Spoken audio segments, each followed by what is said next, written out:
वो होनी है ना, development of the whole household उसने जो करनी है, बाप की जो दर्जात उसने अपने अंदर इस्टेब्लिश करने, माँ के, अपने भाइयों के, ये एक और ही कहानी है। मैं इसको इतनी तफसील में अभी नहीं जा रहा, इसके ऊपर किताबें लिखने के लिए तैयार हूँ मैं, इतनी इस लेवल के फ़ायदा है। इसको मैंने कहा ना, सबसे पहले मुझे ये बताना चाहिए था। फिर होम स्कूलिंग का जो सबसे बड़ा फ़ायदा है वो है सोशल स्किल। अच्छा, वो जो कि ये लोग कहते हैं ना कि सोशल स्किल नहीं बनेगी। मैंने भी आपको बताया, एजुकेशन सिस्टम जितना भी स्कूल हो, जहाँ मर्जी स्कूल ले लें आप, हार्वर्ड का भी स्कूल ले लें आप, ठीक है, साइकोलॉजिकली स्पीकिंग सोशल स्किल्स ख़त्म करता है हमारा स्कूल, बढ़ाता नहीं है। सबसे पहली सोशल स्किल पता क्या है कि मेरा सेल्फ कॉन्फिडेंस कितना है। स्कूल में तो सबसे पहले 80% ऑफ द क्लास का सेल्फ कॉन्फिडेंस ख़त्म कर देते हैं हम। 20% ही टॉपर होते हैं ना, बाकी सारे तो फेलियर होते हैं। जब सेल्फ कॉन्फिडेंस खत्म करने की एक दुकान खोली है किसी ने, उधर मैं अपनी सबसे कीमती बेटी या बेटे को दे रहा हूँ जाके, फिर कहता हूँ ये सोशली बड़ा स्किलफुल हो गया। क्या खाक स्किल है, सारी उम्र के लिए अपने आप को फेलियर कह रहा है। लेकिन आइसोलेट करके आप कैसे सेल्फ कॉन्फिडेंस देंगे? मतलब 2 ही बच्चे हैं, 3 बच्चे हैं। सेल्फ कॉन्फिडेंस तब देंगे जब आप इसको पहले कंपटीशन की सेंस से इस जगह के ऊपर कम्पीट करना बंद करवाएंगे। ठीक हो गया। और सेल्फ कॉन्फिडेंस तब आएगा जब एक बच्चा एक स्टेज से दूसरी स्टेज में जाएगा, फिर उस विजिबली तीसरी स्टेज में जाएगा और फिर मोटिवेट हो रहा होगा कि मैंने अगली स्टेज पे जाना है। ठीक है, इससे सेल्फ कॉन्फिडेंस बनता है। अब रही बात सोशल इंटरेक्शन से फ़ायदे होंगे, तो वो वाले फ़ायदे कैसे लेने, तो वो ज़रूर लें। किसने कहा है कि हम होम स्कूलिंग में बाकी के बच्चे ख़त्म तो नहीं हो जाते ना। बच्चे की फिजिकल एक्टिविटीज़ के दौरान उसके दोस्त होने, उसके क्रिकेट, उसके फुटबॉल, उसकी स्विमिंग, उसकी horse riding, wherever you want to do. अब टाइम है आपके पास, उन क्लब्स में एंट्री करें बच्चों की, जिन क्लब्स के अंदर आप, जेल थोड़ी है होम स्कूल। ये बहुत इंपॉर्टेंट पॉइंट है। होम स्कूल से ज़्यादा आज़ादी तो कोई है नहीं। स्कूल में तो इंटरेक्शन हो नहीं सकता। हर स्कूल से जिस मर्जी बच्चे को उठा ले, पूछें कितने दोस्तों कहेगा मेरा अली दोस्त है मेरा। बाकी के बच्चे किस लिए हैं? वो मैं क्राउड के तौर पे देखता हूँ कि साहब डंडे किसको ज़्यादा पड़े हैं क्या, और मैं किनसे बेहतर हूँ। हाँ बिल्कुल, हर नालायक अपने नालायक दोस्त के साथ ही होता है, याद रखना। कभी भी नहीं आप देखेंगे क्लास टॉपर क्लास के वर्स्ट बच्चे का बेस्ट फ्रेंड है। ये क्यों नहीं हुआ अभी तक? ये मैं कह रहा हूँ, ये अगेंस्ट है सोशल स्किल के। ये सोशल स्किल पता क्या होती है कि मैं अपनी क्लास के सबसे कमज़ोर बच्चे को पकड़ूं। ऐसा कौन सा बच्चा है जो हमारा ट्रेन हो रहा है ऐसे कि जाके वो अपने, या फिर एक सीनियर क्लास का बच्चा उठ के आए और जूनियर क्लास में देखे मेरे 8th क्लास में या मैट्रिक का बच्चा आए और देखे 8th क्लास में सबसे वीक बच्चे कौन है, और वॉलंटियर करे कि मुझे ये देना, मैं इसी क्लास का टॉपर रहा हूँ ना, तो मुझे अब दे, मैं इनको सिखा देता हूँ। एक बच्चे के अंदर वो सेंस ही नहीं आती। इसका मतलब है सोशल स्किल है ही नहीं उसके अंदर। हम सोशल स्किल पता कैसे समझ रहे हैं कि कितनी जल्दी मैं कितने पैसे मार सकता हूँ किसी से। ये कोई सोशल स्किल नहीं है। सोशल स्किल होता है रिश्ता मेंटेन और मजबूत करना, और वो कब आता है? वो सेंस ऑफ सेक्रीफाइस से आता है। सोशल स्किल अब्दुल सत्तार ईदी की थी, नवाज शरीफ, इमरान खान की सोशल स्किल नहीं है। These guys are totally different cycle. क्या सेल्फ सस्टेन कैसे करना है सोशल स्किल को हम यही समझते हैं कि हम ओवर पावर के साथ जी मैं ताबे कैसे करूंगा लोगों को, बस इतना सोशल स्किल मेरे इतना स्ट्रांग है उसके कि यार वो सब ज्यादती है, गुनाह है, ये फलसफा ही करप्ट है ना हमारा। इसीलिए तो फिर हमें लेसर इवल चूज करने पड़ते हैं लीडर के तौर पे कि एटलीस्ट वो डाकू तो नहीं है इसलिए वोट डाला है हमने। जब घर में आप जानी डाकू राशि सारे खुद बना रहे होंगे तो उसके बाद वो भी सोचेंगे हाँ हम में से बेहतर ये है। कोई ऐसी fix your own house through your own kids. अच्छा, लेकिन अभी आपने by knowing the real meanings of what skills are. आपने कहा है कि जो सोशल इंटरेक्शन की जो आपने बात की है, ठीक है, सोशल स्किल्स की हमें समझ आती है कि सोशल स्किल्स इंप्रूव हो जाते हैं, लेकिन हमारा नहीं the real definition of social skills सिर्फ माँ और बाप और बहन भाई और अब हमारा माशरे में school system, education system rise है ग्लोबली। अब जो बच्चा पूरा उधर जा रहा है, जो होम स्कूल हुआ बच्चा है, वो बिल्कुल पूरी मेजॉरिटी स्कूल से वो अलग है। एलियन और एक पीयर प्रेशर होता है, एक पीयर प्रेशर तुम कहाँ से पढ़े हुए हो। जब वो स्कूल में भी जाएगा, वो जब पार्क में जाएगा, वो कहीं किसी क्लब में भी जाएगा, तो वहाँ पे जितने भी बच्चे हैं वो कहेंगे तुम स्कूल नहीं जाते। मतलब 50 बच्चे एक बच्चे को लेट्स सपोज कह रहे हैं कि यार तुम स्कूल नहीं जाते, तो वो नेचुरली वो डेवलप करेगा कि यार मैं दुनिया से ये अलग चाहूँ। मेरे माँ बाप ने एक्सपेरिमेंट किया, मेरे माँ बाप ने मुझे एक्सपेरिमेंट किया, मैं तो बहुत पीछे हूँ, ये सारे ये नॉर्मल है और मैं क्या, मेरे क्या वजह। देखिए ये पीयर प्रेशर। मैं आपकी बात समझ रहा हूँ, मैं सवाल समझ गया था। बहुत अच्छा क्वेश्चन है वैसे। जी बहुत ही अच्छा सवाल है, क्योंकि ये सवाल है 30+ 2 जवानों का। ये जो है ना स्टेटस कॉन्शियसनेस, ये 4 साल 5 साल के बच्चे में नहीं होती। बच्चे नहीं कहते कि तुम स्कूल नहीं जाते, तुमको डिफेक्ट है। वो पता क्या कहते हैं, ये शर्ट कहाँ से ली है, बड़ा प्यारा तुमने फुटबॉल रखा हुआ है, ये बैट मुझे भी चाहिए। आप क्यों समझ रहे हैं कि बच्चों को सेरोटोनर्जिक रिएक्शंस होते हैं? उसकी सेरोटोनिन एजेंसी नहीं बनी हुई अभी तक। और अगर वो बच्चा कहते हैं ना आप स्कूल नहीं जाते, तो घर घर आके ये नहीं कहेगा कि स्कूल, आज किसी भी स्कूल के बच्चे को, बच्चों की बात ही हो रही है ना, बच्चों को ऑप्शन मिले ना कि बेटा स्कूल में छुट्टियां सारी उम्र के लिए, वो कहेगा मेरे से अच्छे अब्बू अम्मी अब्बू किसी के नहीं है। आप किसी बात से कह रहे हैं मुझे? कोरोना को सबसे ज्यादा बच्चे ही तो एंजॉय कर रहे हैं जो कोरोना लॉकडाउन। हाँ, तो इसका मतलब क्या है, आप इस वक्त एक 30-year-old मैन के सेरोटोनिन मैप के थ्रू ये फलसफा लेके आ रहे हैं। बच्चों का ऐसे नहीं डेवलप इंटरेक्शन होता बच्चे देखते हैं तेज भाग कौन सकता है, बॉलिंग को तेज कर सकता है, बैटिंग को, फुटबॉल में कौन तेज है, that's all they want. If आप समझ 8-8 साल के बच्चे सोच रहे हैं कि अच्छा तुझे फिजिक्स के थ्योरम अच्छे आते हैं, तुझे ज़्यादा केमिस्ट्री की क्वेश्चन आती हैं, they don't talk about this and they shouldn't. और दूसरी बात, अगर समझ लें आपके सवाल को, मैं सब कर देता हूँ कि हाँ ऐसे ही होता है, तो आप अपने बच्चे को ट्रेन करेंगे कि वो बाकी के बच्चों को, तुम स्कूल जाते हो, तुम डरबे में बंद होते हो, तुम्हें डंडे पड़ते हैं, तुम फेल होते हो और तुम्हें पता चलता है कि तुम्हें अल्लाह ताला ने कोई डिफेक्टिव बनाया है, तुम अपने माँ बाप को देखते ही नहीं हो, अब्बू तो देख नजर ही नहीं आते, हफ्ता आपको सिर्फ हफ्ते वाले दिन नजर आते हैं आपके। तुम्हें राइडिंग करनी आती है, स्विमिंग आती है तुम्हें? हाँ, क्या तुम भी स्विमिंग करते हो? क्या तुम भी हॉर्स राइडिंग करते हो? तुम्हारे भी कोई 4 क्लब्स में रजिस्ट्री है? ये होने चाहिए आपके प्रोस। अगर आपके, मैं आपके फलसफे में आ रहा हूँ, असल में बच्चे ऐसे नहीं सोचते, ठीक है? तो ये मतलब है कि फिर आप उनको जब बड़ा करो, आप उनको ये बताओगे कि यार ये गलत है, तो वो भी तो एक रिएक्शन होगा कि यार ये स्कूल वाले बेचारे, वो तो कैसे बेचारे। देखो, मैं आपको एक मोटी सी मिसाल देके बताता हूँ। इस वक्त का जो भी जनरल है ना दुनिया का जो बेस्ट, वो अलेक्जेंडर द ग्रेट के साथ बैठा हुआ हो एक सोफे पे, तो शर्मिंदा नहीं हो जाएगा? समझ रहे? शर्मिंदा नहीं हो जाएगा। मैं खाली दो उन एक ही फील्ड के बंदों की बात कर रहा हूँ। सलाउद्दीन अय्यूबी से मिला दें बाजवा साहब को, कौन शर्मिंदा होगा? समझे? पूछेंगे वो कि आप किस स्कूल गए थे, तो सलाउद्दीन अय्यूबी का स्कूल क्या होता है यार? मैं तुम्हें अपनी अचीवमेंट बताता हूँ। नहीं, उनका भी कोई सिस्टम तो होगा ना? हाँ है ना सिस्टम। जो ऑर्गेनिक सिस्टम है ना, वो बेसिकली होम स्कूलिंग वही वाले सिस्टम को इन्वोक करती है। 1-on-1 अटेंशन या 1-to-2 attention, 1-to-3 attention, batch development of the brain के साइज के ऊपर बैच। एग्री, क्योंकि पहले जो था उस्ताद के पास 1 या 2 शागिर्द होते थे, सारी जिंदगी लगाते थे। हमारे पास पहले असातिज़ा होते थे, अब हमारे पास क्लासरूम्स हैं। समझ रहे? उस्ताद 8-9 घंटे लगाता था एक बच्चे के साथ रोज की, सुबह से लेकर शाम तक। क्यों? क्योंकि उसको पता होता था कि मैंने एक लाइफ गुजारनी है इस बच्चे ने मेरे साथ। अभी आधे घंटे का पीरियड बेल होती है और सब बच्चे तफरी में आ रहे थे कि शुक्र है बला टली, तेरा वाला सब्जेक्ट खत्म, अब अगले वाले की बारी। ऑन टॉप ऑफ इट, जो अपने उस्ताद लिए हैं वो उस्ताद भी नहीं है, वो बल्कि अपने मजबूरी से वहाँ पर आए हैं, उनको अपने हायर किया है, जॉब दी है, तो वो उस्ताद ही ना, मैं उस्ताद मतलब कि आपको पता है बच्चे भी अब स्कूल टीचर को कहना शुरू हो गए हैं कि मैडम आपको फीस दे रहे हैं, चलें शाबाश निकलें इधर से, आपको कुछ काम आता तो आप स्कूल टीचर होती। ये 8-9 साल के बच्चे बोलते हैं अब जाके अपने टीचर्स को। मैं तो स्कूल के साथ बहुत अटैच हूँ ना। बेसिकली टीचर को पता है कंप्लेन है कि बच्चा हमें लिटरली कहता है कि अगर आप किसी काम की होती तो क्लास टीचर होती हैं हमारी, स्कूल टीचर होती हैं। साइकोलॉजिकल कंस्ट्रक्ट है जी, ये आ चुका है ना। अगर एज अ रिएक्शन आना ही था ना, फिर आप ऐसी शफकत और हिल्म और ताज़ीम एक्सपेक्ट क्यों कर रहे हैं जब आप एक जेलर की कोई इज्जत नहीं करता, कैदी जेलर की इज्जत नहीं करते होते, कैदी जेलर से डरते होते हैं। कोई दुनिया में एक जेलर बता दें कि यार देखो मेरी रिस्पेक्ट के लेवल चेक करो, कभी भी नहीं कोई कहेगा। वो कहेगा देखो मैंने जैसे इनको डंडे की नोक पे सीधा करके रखा हुआ है। आपने आज तक कुछ जेल देखी इसमें जेलर के लिए कैदी बैठ के दुआएं कर रहे हो, अल्लाह इसको ज़िंदगी अता करे? कभी ऐसे हो सकता है? स्कूल के बच्चे भी जब भी खबर आती है ना कि आज मैडम जो है ना हॉस्पिटलाइज हो गई, तो बच्चे ये नहीं कहते अल्लाह ताला शिफा दे, पता है बच्चे कहते हैं कोई बड़ी बीमारी हो ताकि लंबी छुट्टी हो।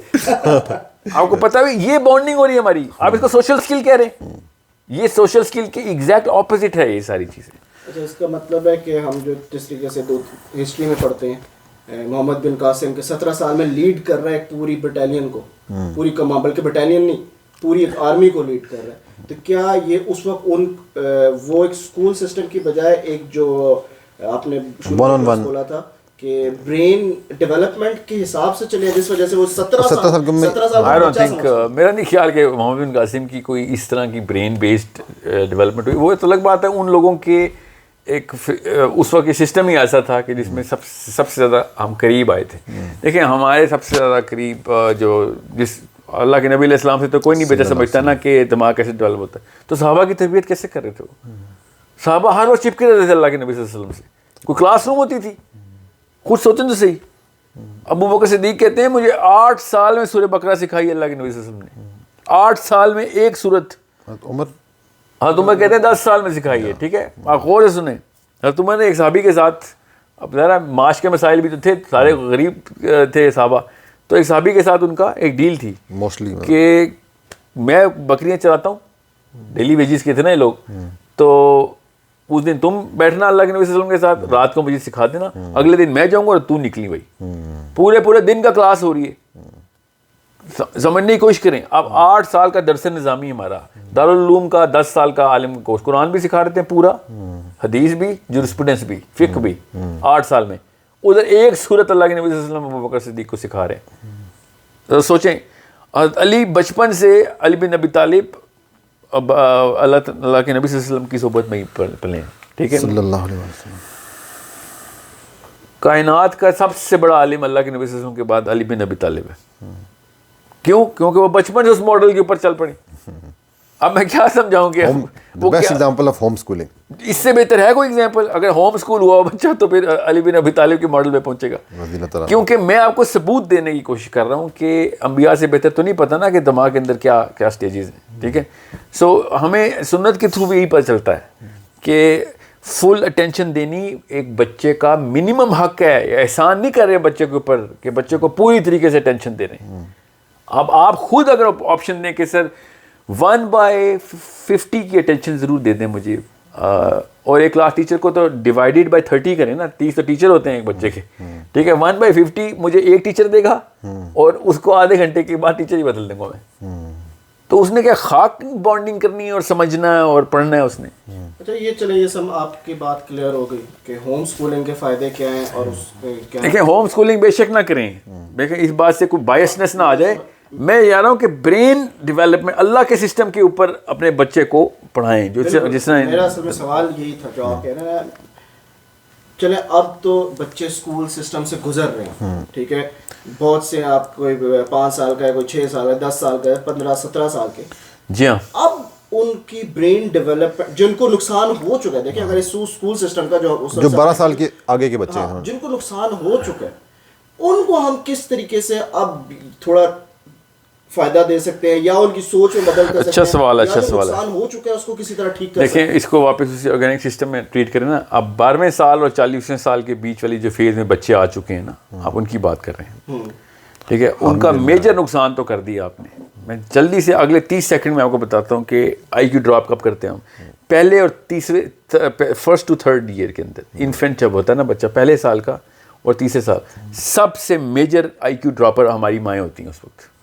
वो बच्चे को हिलने जुलने नहीं देती, उसकी क्रॉलिंग क्रीपिंग नहीं कराती, उसको ओवर क्लोथ किया होता है, उससे वो पॉन्स डेवलप नहीं होते और IQ उधर ही ड्रॉप हो जाता है। सबसे बड़ा नुकसान पहले 3 साल में कर देते हम, ठीक है।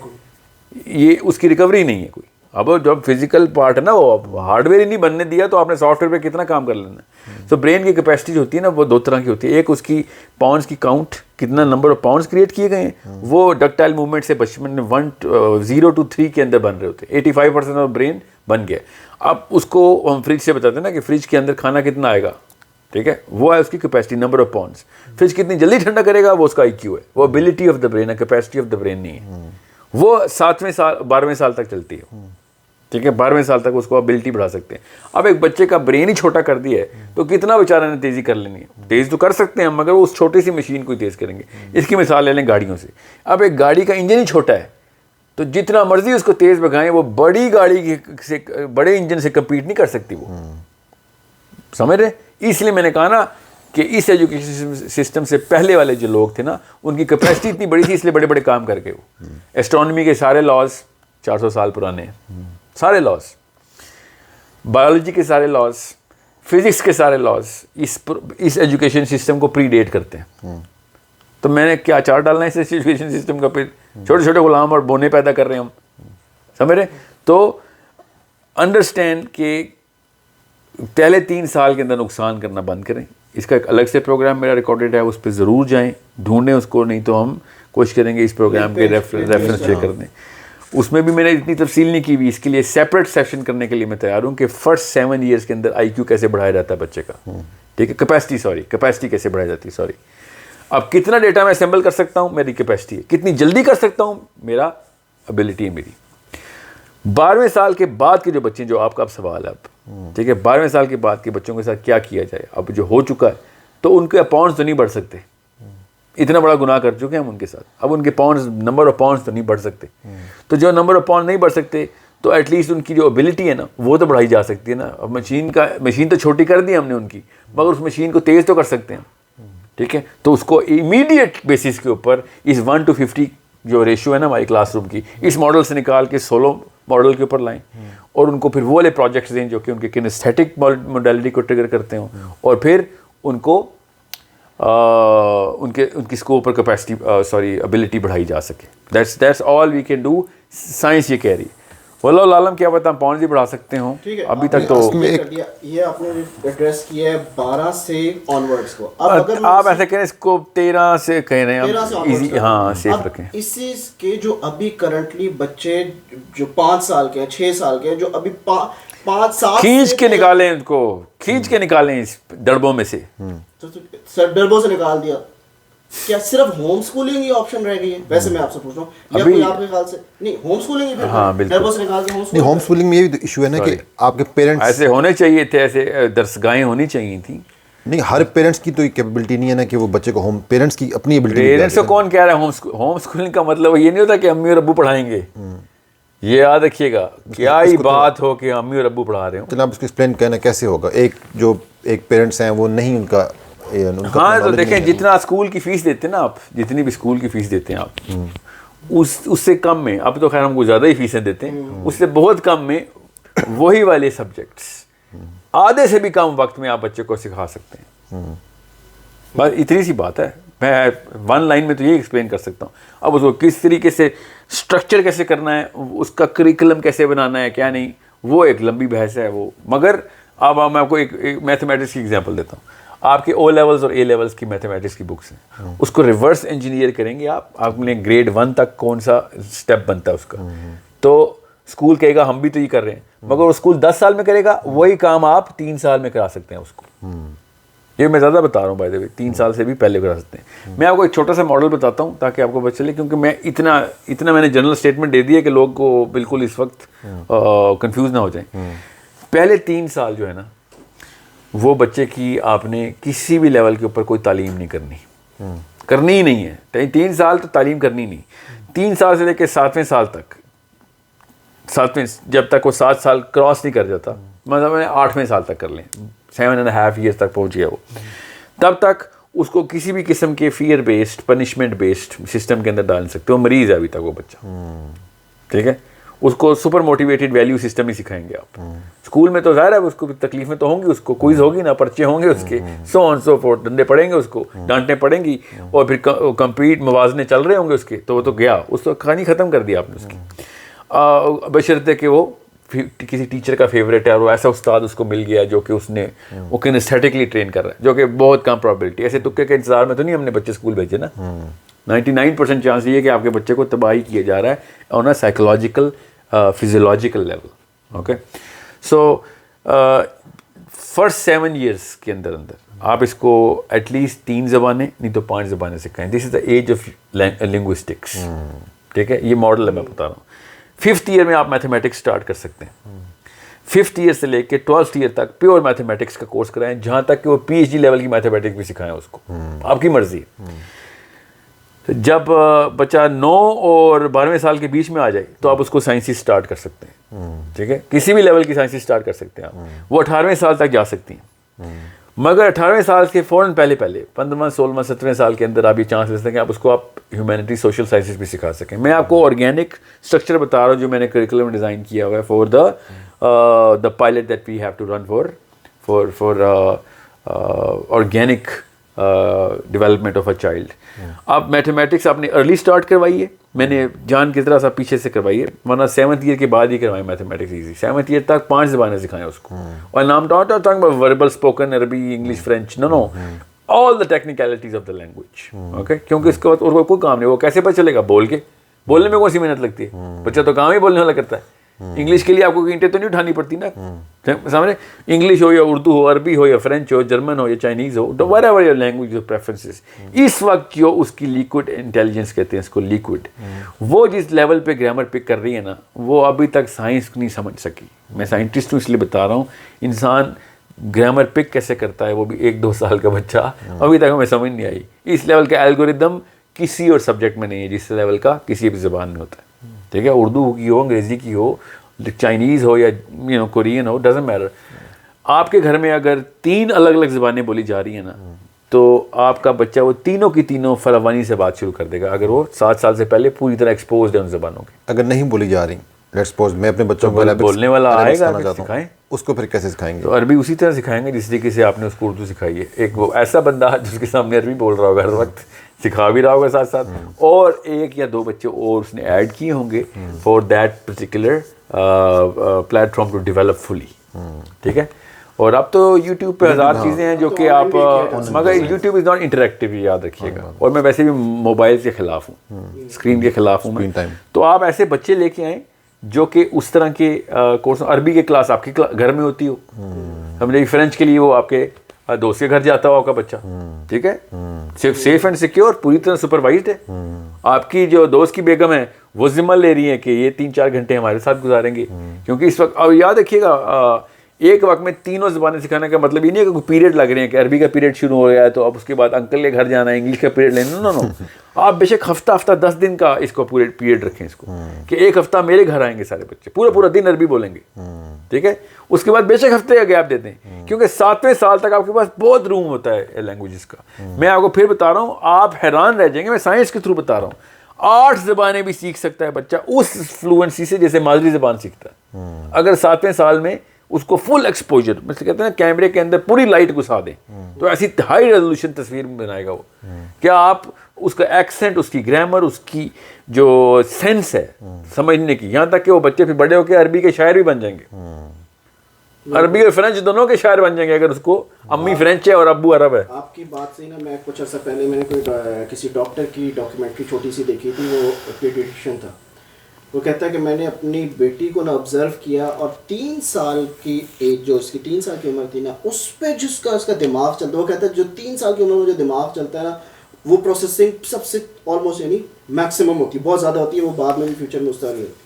और वो कहता है उस टाइम पे जो लैंग्वेज सीखते हैं ना 3 साल से ऑनवर्ड्स, 3 साल से, वो आप फ्यूचर में उस तरीके से लहजा और उस तरीके से प्रोनाउंसिएशन और उस तरीके से आपकी कैपेबिलिटी बाद में, यानी आप 12-13 साल में अगर सीखोगे, वो बहुत फ़र्क है।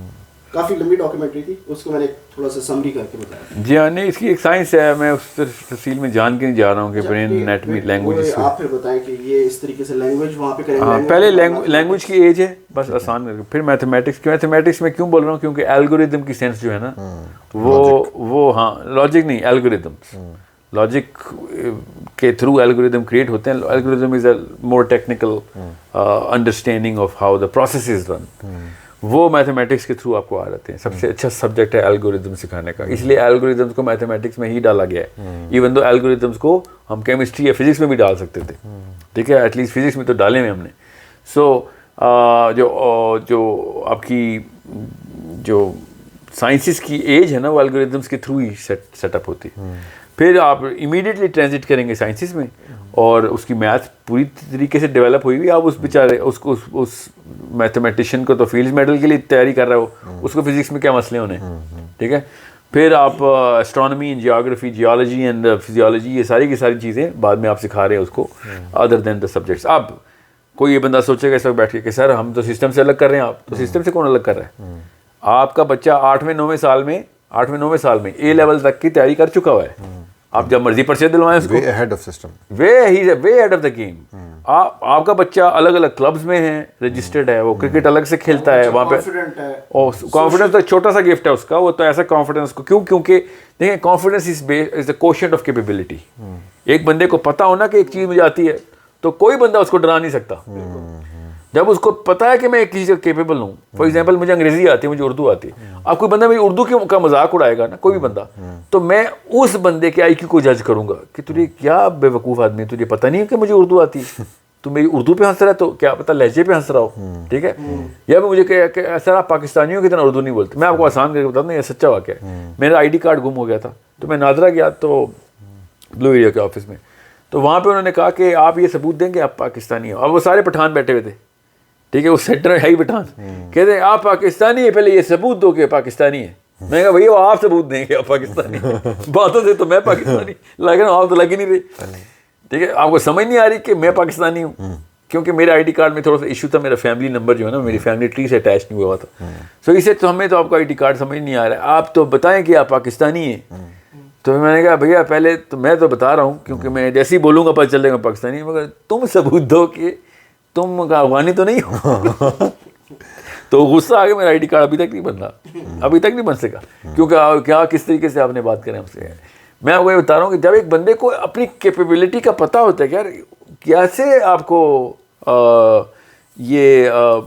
मतलब लोग जज करें इस बात पे, जब आपको खुद ही पता है कि भाई मेरी उर्दू ठीक है, तो लोगों की क्रिटिसिज्म से आपका कॉन्फिडेंस शेक नहीं होता। So it's a quotient of capability, and that capability is manifested through different scenarios. जो कि माँ बाप टेस्ट लेंगे ना, आप होम स्कूलिंग करें तो टेस्ट तो नहीं छोड़ सकते ना। टेस्ट का मतलब पर्चा नहीं होता, असेसमेंट होता है कि प्रोजेक्ट दिया पूरा कर लिया कहानी खत्म। अब उसको फेल होने पे डंडे थोड़ी पड़ने हैं, समझ रहे। और ये मैं फिर बता रहा हूँ, ये फितरी अमर है। जिस बंदे ने भी होम स्कूलिंग की उसने ये नहीं कहा कि 50 नंबर कम आए हाथ निकालो तो मैं डंडे मारूं। माँ बाप डंडे मारते ही नहीं है बच्चों को, थप्पड़ जरूर लगा देते हैं कि और इधर आप बैठता क्यों नहीं टाइम पे, मगर फेल होने के ऊपर डंडों का जो सिस्टम है ना, ये हमारी फितरत में ही नहीं है। तो फिर फेल होने का वैसे तो कॉन्सेप्ट भी नहीं होगा ना होम स्कूल में। हो बेशक, मैं वैसे बता रहा हूँ 50 बच्चा है भी नहीं, वो तो 50 की वजह से थोड़ी फेल होता है। रीअटेम्प्ट करवाओगे जब तक जी, उसको आप नेचुरली कहेंगे कि अच्छा यहाँ पे रह गया। आप असल में होम स्कूलिंग में ना सबसे पहले फितरत खुद जागती है कि जैसे ही बच्चा फेल होता है माँ बाप को पता है यहाँ पे हम फेल हो गए, बिल्कुल समझ रहे। अच्छा ये वाला हिस्सा मैंने सही नहीं तुझे पढ़ाया। स्कूल का टीचर कभी भी नहीं मानता मेरी गलती है। 30 बच्चा फेल हो रहा होता है, मगर बच्चे बड़े नकारा हैं। आपकी जो इम्पोर्टेंट पॉइंट बात की थी ना, उससे तो मैं खुद रिलेट कर सकता हूँ कि वो जो ब्लैक बोर्ड पे लिखा जा रहा होता है ना, जब पीछे 30-40 बच्चे बैठे हुए हैं और वो टीचर तेजी से लिख रही है और इसके बाद वो लिख के फिर मिटा रही है। अब वो बच्चा बोल भी नहीं सकता कि मैंने तो ये लिखा नहीं था, मैं ये समझा नहीं था। वो उसी तरह उस क्लास में पीछे रह जाते हैं और करते करते वो क्लासेस में उसे तैयार नहीं तो पीछे रहेगा। करोड़ों में से एक छोटा सा नुकसान आपने बताया। इस तरह के ऐसे हैं, मैं तफसील में जाऊंगा, माएँ रोना शुरू कर देंगी मेरी बातें सुन के, अगर मैंने तफसील में बता दिया कि एजुकेशन सिस्टम करता क्या दिमाग के अंदर। प्रॉपर एक सेशंस पे भी इंशाल्लाह इस पे करेंगे जिसमें हमें ये I think we have to start a totally different series on this, ताकि आप लोगों को आसानी से समझ आए कि इतना बड़ा जुल्म मत करें।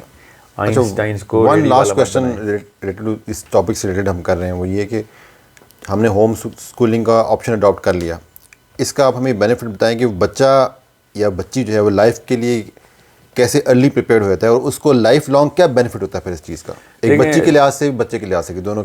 एक तो उसके पास वक्त आ गया, फैमिली बॉन्ड उसका स्ट्रांग हो गया। अभी मैं आपको दूँ ना ये वाली ऑप्शन कि आपका फैमिली बॉन्ड में रीस्ट्रक्चर करता हूँ और आपके 10 साल बचा देता हूँ, तो आप अपनी नौकरी करियर फेंकेंगे कि मुझे ये वाली ऑप्शन चाहिए। पहले तो 2 फायदे आपको इमीडिएटली मिल गए। थर्ड आपको जो सबसे बड़ा फायदा मिल रहा है वो ये कि आपको चूंकि वक्त मिल रहा था, सेकेंडली आपके पास कैपेबिलिटी डेवलप की जा रही थी बचपन से। Now you can stretch your wings and get more knowledge in parallel subjects की। इसलिए कहा ना एस्ट्रोनॉमी जैसा सब्जेक्ट नहीं पढ़ा सके तो हमने क्या खाक पढ़ाया फिर किसी को, ठीक है। अब एक बच्चे की मैथमेटिक्स और फिजिक्स की पूरी तरीके से ट्रेनिंग हो चुकी है। अब एस्ट्रोनॉमी जिस लेवल पे वो पढ़ेगा ना, वो उस लेवल पे खाली नासा वाले एस्ट्रोनॉट्स पढ़ते हैं जाके। अभी एस्ट्रोनॉमी में पता क्या पढ़ाया जाता है, सोलर सिस्टम में 9 सितारे हैं, सूरज कितनी दूर है, सो इतनी बेसिक, और उसमें भी बच्चे घबरा रहे होते हैं। खैर घबराना तो एक कौमी खेल है बच्चे का हमारे स्कूल में, तो बहरहाल ये तीसरा फ़ायदा है कि उसकी स्ट्रेच इतनी होनी है कि, और मैं आपको फिर बता रहा हूँ, लिटरेचर जैसी चीज़ हमें समझ नहीं आती। लिटरेचर जैसी चीज़ हमें समझ नहीं आती तो फिर हमने क्या साइंस और फिजिक्स समझनी है। इस मौके के ऊपर वो बच्चे की राइटिंग कैपेबिलिटी, एक्सप्लोरेशन कैपेबिलिटी, फिर उसकी अपनी थ्योरीज क्रिएट। लिटरेचर को तो बोझ समझते हैं, पेरेंट्स के निकाल दो उसका फ़ायदा। जी हाँ बिल्कुल। देखें ये 40+ की एज में ना लिटरेचर की अहमियत समझ आती है हमें। अच्छा, ये जो हमारा स्कूल सिस्टम उसको उस लेवल पे फोकस करवा ही नहीं सकता। एक लड़के का खौफ ही होता है कि उसने जो है वो पढ़ना है और कमाना है, करियर बनाना है। मैं अपनी सोसाइटी की बात कर रहा हूँ। तो बनाए ना किस और एक लड़की का ये होता है कि भाई उसने अच्छी डिग्री लेनी गोल है, तो रोटी उसको- बनानी है। हाँ, फिर गोल रोटी बनानी है, अच्छा रिश्ता उसने उसके लिए आए। ये दोनों- जेनेरिक इसका कोई ताल्लुक नहीं एजुकेशन सिस्टम से, ये कल्चरल इश्यूज है। अच्छा, ये पैसे बनाना ये- भी कल्चरल यही इशू है। पूछना याद चाह रहा हूँ कि इन कल्चरल इश्यूज को भी होम स्कूलिंग एड्रेस करती है। हाँ हाँ, क्यों नहीं, क्यों नहीं। कैसे? मैंने आपसे कहा ना कि इस वक्त तो आप पहली बात तो ये कि जिस सिस्टम में एक सिस्टम के थ्रू बच्चा 16वें साल में तैयार हो रहा है और आप उसको 10 साल में ही तैयार करते हैं, मतलब मैं बहुत ज़्यादा बता रहा हूँ, 10 में से पहले ही हो जाता है। अब वो इतना ज़्यादा केपेबल हो रहा है, इतना ज़्यादा केपेबल हो रहा है कि you will have to give him a lot of time कि यार अभी तो तेरा इंटरव्यू को लेगा ही नहीं, तू अभी इतनी जल्दी तैयार हो गया है, तो तू और कुछ कर और एंटरप्रेन्योरियल काम करवाएंगे उससे आप। ठीक है, तो स्किल तो बहुत ही छोटा सा लफ्ज है ना, he will be A way ahead of the game in this. इस बात से मेरे दिमाग में ये आ रहा है कि हम लोगों ने बच्चे को 17-18 साल तक, बच्चा इस वजह से कहते हैं क्योंकि वो अपने स्कूल में होता है। के हिसाब से जो उसका दिमाग जिस तरह बाउंड करके डब्बा और इसीलिए फिर खुदकुशियाँ और फिर सोशल मैलिसिस बच्चे कर रहे होते हैं। क्यों? उनको होते हुए बड़े हैं और उनको साइकोलॉजिकली बच्चा का को बना दिया जाता है, तो वो एक रिएक्शन के तौर पे, इसको बैकलैश कहते हैं, वो बैकलैश क्रिएट होता है दिमाग के अंदर, फिर वो बड़ों वाले काम करने की कोशिशें करता है, फिर वो gangsters, sexual abuse, drug abuse, ये सारे काम 50 साल के बंदे के हैं और जो हमारे छोटे छोटे बच्चे कर रहे हैं। क्यों? क्योंकि उनको बस वो नखरा देने की कोशिश कर रहे हैं। अच्छा, इस एजुकेशन सिस्टम की वजह से हम ये भी देखते हैं कि ना सिर्फ लड़के और लड़कियां, इन दोनों की शादियां भी बहुत देर से होती हैं। एक बच्ची है वो 25-26 साल की होगी, वो बड़े फ़ख्र से कहती है मैं तो चाय भी नहीं बना सकती अभी, मुझे अंडा भी बनाना नहीं आता। और लड़का जो है वो 24 साल का हो गया, अभी वो सोच रहा है कि मैं जाऊँगा, इंटरव्यू दूंगा, नौकरी होगी, पैसे कमाऊँगा, सोना इकट्ठा होगा, फिर 30 साल की उम्र जाके मैं शादी करूँगा। मतलब कि ये इस तरह के फियर है, इस किस्म के अजीब-ओ-गरीब मसले हैं। तो ये मैं आपको यहाँ पे क्रेडिट कर दूं कि शादी, लड़की तब शादी के लिए तैयार नहीं हुई जब उसको अंडा रोटी बनानी आ गई है, तो ये गलती है, हमारे फलसफे में की कालख है। और लड़के की शादी की उम्र इसलिए नहीं हुई क्योंकि उसको बिजनेस करना आ गया है। ये दोनों लड़का और लड़की तब शादी के लिए तैयार होंगे जब इनको ये पता होगा कि बच्चे पालते कैसे हैं। समझ आई? हमारी माएँ गोल रोटी भी बना सकती हैं, मगर हमें हमारी ब्रेन को समझ नहीं रही और हमें डम से डम करी जा रही। ठीक है, दोज़ख में भेजने वाली एजेंसी सबसे बड़ी हम खुद हैं, मैं और मेरी बीवी अपने बच्चों की, क्योंकि उनको entrepreneur, money maker, all of that ये बनाया हुआ है। सो एक लड़का और लड़की शादी, ये बात आपकी बिल्कुल दुरुस्त है कि शादी इतनी डिले कर दी हमने कि 30 is a normal age for being single. Right age भी बता दें आपकी क्या होनी चाहिए अगर वो जल्दी मैच्योर हो गए, लेट्स सपोज आपके होम स्कूलिंग की वजह से। फिजिकल मैच्योरिटी आपकी शादी की एज है। ठीक है, इस वक्त मैं चाह रहा हूँ मेंटल भी साथ डालें जी। अब चूंकि मेंटली मैच्योर ही नहीं करते हम किसी को तो 22-25-23 साल लग ही जाते हैं उसको, वरना 16-18 साल इज एन अमेजिंग एज। 22-25 आप बहुत जल्दी कह रहे हैं, ये जो आजकल के ट्रेंड के हिसाब तो हम से। बच्चा समझते हैं लिटरली। और हाँ, हम 16-18 साल is an ideal। 22-25 वाले को हम लकी समझते हैं कि इतनी जल्दी तेरी शादी होगी। जी हाँ, एक अलग कहानी है, मगर 16-18 साल जो है ना एक एवरेज एज होनी चाहिए कि आपका जहन जो है ना शौरी तौर पर डिसीजन मेकर हो गए आप। अब उसकी शादी में आप वही बात है ना, रिएक्शन बहुत आएगा इसका ऑडियंस से, क्योंकि जब एक ओरिजिनल सोच आए ना तो पुरानी सोच और जितना भी मादा क्रिएट होता है ना एकदम उसमें वो रेडियो एक्टिव बॉम्ब फटता है। सर रिएक्शन तो जो है ना वो शादी के बाद नहीं है, वो जो आप स्कूल के खिलाफ जाने की नहीं उसकी खैर है, वो मुझे वो मेरी बिलीफ सिस्टम में है, वो उसको तो मैं तोड़ना है। मगर शादियां आप बेशक 18-19 साल में कर दें, ये मैं ज़्यादा ही बताइए। लड़के की शादी ज़रा जल्दी होनी चाहिए।